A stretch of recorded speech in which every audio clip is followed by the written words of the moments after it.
एक दफ़ा का जिक्र है, एक गरीब कुत्ता था। न पैसा था न पहचान, बस मेहनत करने की ख्वाहिश थी।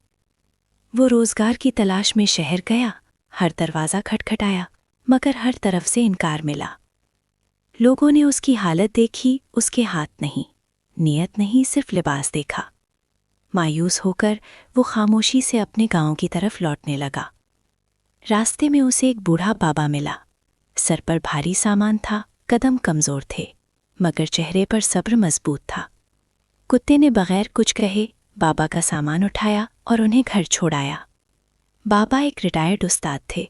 उन्होंने उसकी नेकी पहचानी और उसे अपने पास काम पर रख लिया। महीने गुजरते गए। कुत्ता ईमानदारी से काम करता रहा और इज्जत कमाता रहा। एक दिन उसके हाथ में अपनी मेहनत की पहली कमाई आई। कुछ दिन बाद वो दोबारा शहर गया।